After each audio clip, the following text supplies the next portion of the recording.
Okay, so you're set on landing a job in Italy. That's exciting. And you've given me this, well, let's just say, very direct document to work with, Come trovare lavoro in Italia. Mm. It's not just a how-to guide, is it? It feels more like, I don't know, a manifesto on navigating the Italian job market. Yeah, it definitely doesn't pull any punches. No, it really doesn't. And, Well, it great. sounds like it's going to get very real very quickly. Expert speaker, are you ready to jump into this? Let's dive right in. This excerpt, it definitely doesn't try to hide the anxieties that come with, looking for a job in Italy. But there's also this hint of, like, a different approach, something potentially unique. It's definitely worth exploring, unpacking a bit. Absolutely. It doesn't waste any time, does it? It throws you right into this really stark picture of the job market, almost like a warning, about job loss and the economic realities. Yeah, you really get a sense of that tension, the uncertainty people are feeling. Exactly. And what really struck me was how it breaks down these 5 major obstacles to finding a new job. Did any of those obstacles particularly resonate with you, expert speaker? Absolutely. And you know what really stood out? It puts so much emphasis on how these kind of traditional methods of finding a job in Italy, they're Hmm. just not as effective anymore. Right. Sending out CVs, working with those recruitment agencies, even networking in the traditional sense, it's all becoming less reliable, especially as the job market itself changes. It's just not keeping up. You're right. And the document actually brings in some pretty big names, right? It does. Like Marco Montemagno and Alessandro Cecchi-Pione. And they seem to agree, clinging to those old ways, it might not be the best strategy anymore. Exactly. So it is interesting because, like you said, it's not just that those traditional methods are outdated, but the job market itself seems to be shifting in a way that just requires something different now. Yeah. And as if those hurdles weren't enough, then it just throws ageism on top of everything. Oh, yeah. Like as soon as you hit a certain age, suddenly all that experience, it's a bad thing instead of an asset. It's really frustrating. And it's not just the ageism, the document. It talks about this lack of transparency in the job market, these hidden opportunities, this Yeah. reliance on who, those pre-existing relationships. Yeah. And that can be incredibly disheartening if you're trying to break into a new field Mhm. or you're facing a system that honestly seems like it favors those who are already on the inside. Right. And you can see why the document starts with that, like, almost dystopian picture, that warning, because if you're going in blind, relying on those old methods, it can feel like you're up against impossible odds. But, I mean, this wouldn't be a deep dive if there wasn't a glimmer of hope, right? Oh, yeah. Can't be all doom and gloom.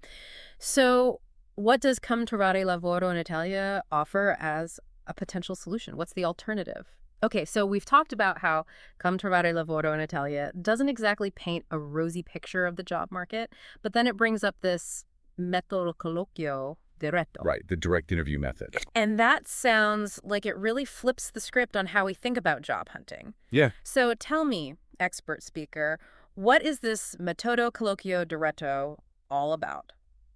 Well, it's about being proactive, Mm. and really targeting your job search. It's not just about listing your skills and hoping for the best. It's about, like, becoming a problem solver. You figure out what a company needs, what their challenges are, and you present yourself as the solution. So less, here's my CV, please hire me, and more, this is how I can help your company. Okay, I'm definitely intrigued. Exactly. And the author, David Bonaventura, he uses this really interesting analogy. Imagine a homeowner. They've got this awful cough that just won't go away. Okay. They're not going to buy just any paint, even if it's the best quality, until they understand that their old paint is actually the thing making them sick. I see, I see. It's the same with job hunting. You have to make the company, the employer, aware of the problem they have, the cough, so to speak, before they realize, hey, we need someone to fix this. We need you. So you're not just another applicant, you're like their potential lifesaver, at least professionally speaking. Okay, that makes a lot of sense. But how do you actually go about doing this? Does the document give any concrete steps? It does. It lays out a very specific process, almost like running a marketing campaign, but for your own career.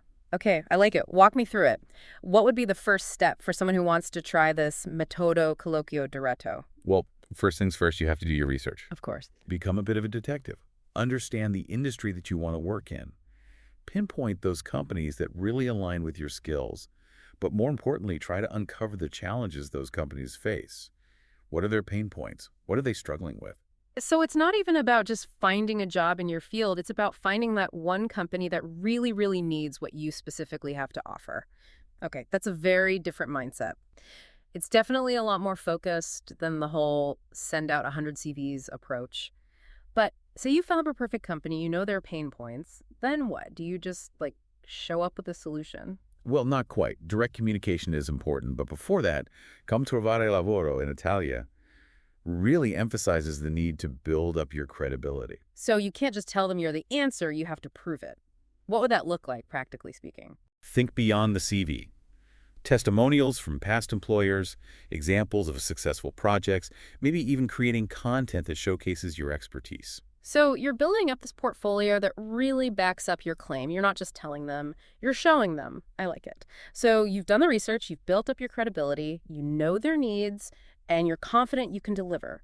Now what? How do you actually get your foot in the door? This is where that direct communication comes in. Come trovare lavoro in Italia is very specific about writing a compelling lettera di colloquio diretto, a direct interview letter. Okay, so not your average cover letter. What makes a lettera di colloquio diretto different? It's not a summary of your CV. It's a direct, personalized pitch. It has to grab their attention, highlight that you understand their challenges, and make it crystal clear how you can bring value and offer solutions. It's almost like you're proposing a partnership, not applying for a job. And the document also mentions LinkedIn. What role does that play in the Metodo Colloquio Diretto?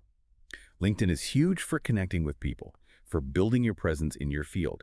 Connect with people at your target companies, share interesting content, demonstrate your knowledge. It's all about showcasing your expertise, building that credibility. So you're getting your name out there, positioning yourself as a thought leader. That way, when you do reach out directly, they already have a sense of who you are and what you bring to the table. So you're saying it's about building your brand, becoming known for what you can offer, and then using those targeted communications to position yourself as the solution to a company's specific problem. It's a really fascinating approach, but I have to admit it sounds like a lot of upfront work. It definitely takes effort. There's no doubt about that. Does Come trovare lavoro in Italia give any examples of this medico colloquio diretto actually working? Any success stories? Oh, tons. The document is full of testimonials from people who've used this method to land their dream jobs. Well, that's always good to hear. What were some of the success stories that stood out to you? One that comes to mind is this woman who completely reinvented her career using this approach. Oh, wow. Okay. What did she do? So she transitioned from accounting, very numbers focused, to event planning. Wow, that is quite a leap. How did she manage that with the metodo colloquio diretto? She really took the method to heart. Mm. Instead of just highlighting her organizational skills, which, sure, those are transferable, she actually found event planning companies that were struggling with their finances, their budgets. And in her lettera di colloquio diretto, she really honed in on those struggles, showed she understood the challenges, and presented herself as the solution. It wasn't about what she used to do. It was about how her skills could help them. And it worked. It did. She got a job with a top event planning agency within weeks. That's amazing. Okay, that's a really powerful example of how effective this approach can be when it's applied well. But like we've been talking about, it's not some magic bullet. It takes work, strategy, effort. Exactly. You can't just send out a generic lettera di colloquio diretto and expect miracles. It needs to be tailored, targeted, and like you said, backed up by a genuine understanding of the company. So what's the takeaway here, expert speaker? Is this metodo colloquio diretto the secret to success in the Italian job market? It's certainly a powerful tool, no question. Hmm. I think what's most valuable is how it pushes job seekers to think differently about their careers. It's proactive, it's strategic, and it really emphasizes offering value. It's about figuring out what the market needs and then positioning yourself to meet that need. Right.